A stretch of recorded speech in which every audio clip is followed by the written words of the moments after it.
जय गुरु जी। शुक्राना गुरु जी। सारी संगत को जय गुरु जी। संगत जी, क्या आप भी बहुत व्यस्त जीवन जी रहे हैं और अमृत वेला नहीं कर पाते, साथ साथ चिंता में भी हैं कि आपका कनेक्शन गुरु जी के साथ कैसे स्ट्रांग होगा? अगर आप अमृत वेला नहीं करेंगे तो आप ऐसा महसूस करते हैं कि आप गुरु जी को याद नहीं कर पाते।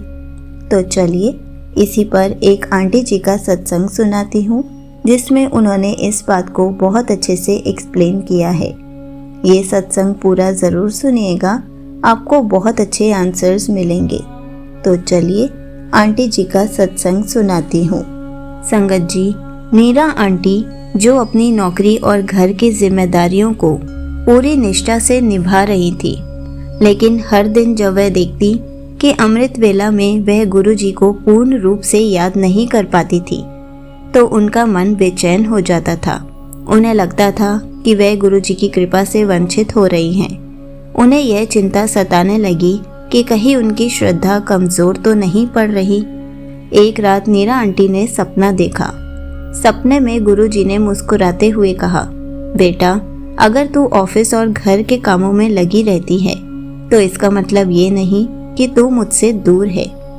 हर काम को सेवा समझ और हर सांस में मेरा नाम ले, यही अमृत वेला है। यह सुनते ही नीरा आंटी की आंखों में आंसू आ गए। उन्हें पहली बार एहसास हुआ कि अमृत वेला सिर्फ एक समय का नाम नहीं, बल्कि एक अवस्था है। यह गुरु जी की भक्ति का वह स्वरूप है जिसमें इंसान हर पल गुरु जी के साथ रहता है। गुरु जी के दिव्य संदेश के बाद नीरा आंटी ने अपने जीवन में कुछ बदलाव किए। ऑफिस जाते समय उन्होंने फ़ोन में गुरु जी का मंत्र जाप सुना, सत्संग सुने और गुरु जी के भजन सुने। ट्रैफिक में फंसने पर वह गुरु जी के स्वरूप का ध्यान करने लगी। बस या मेट्रो में यात्रा करते हुए वह मन ही मन गुरु जी के मंत्र का जाप करने लगी। खाना बनाते समय भी वह गुरु जी के भजन गुनगुनाने लगी। सफाई करते हुए वह मन में गुरु जी आपके लिए सेवा कर रही हूँ का भाव रखने लगी।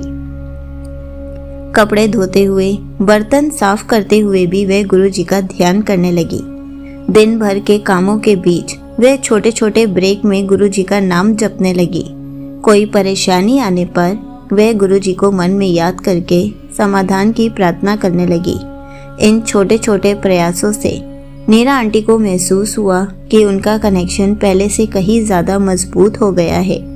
अब उन्हें तो ना बेचैनी होती थी और ना ही उनको बुरा लगता था।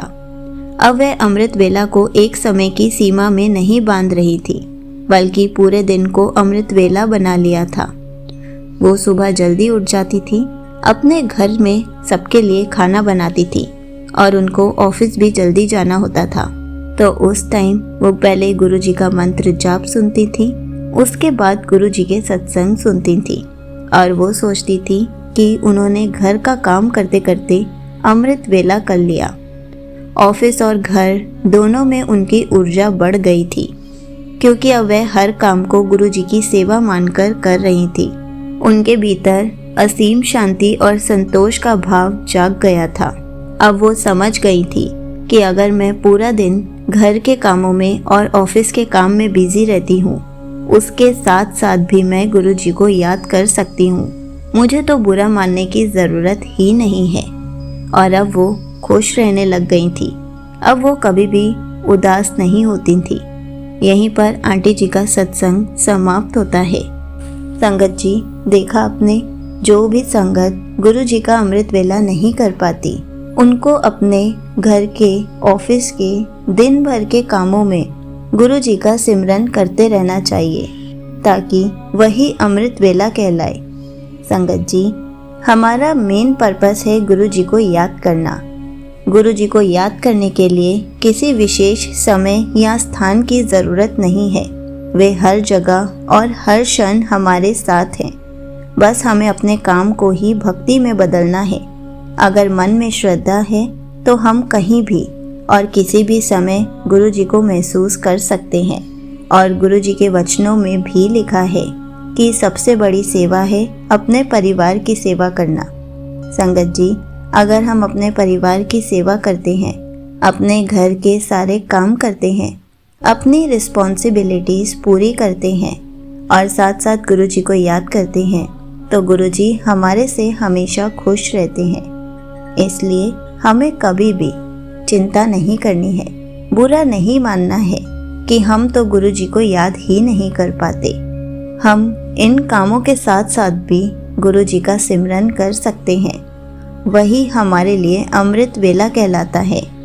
तो संगत जी, अगर आप भी व्यस्त जीवन जी रहे हैं और अमृत वेला नहीं कर पाते तो चिंता मत करें, बस अपने हर कार्य को सेवा बना लें और हर पल गुरुजी को याद करें। यही सच्ची भक्ति है। जय गुरुजी, शुक्राना गुरुजी।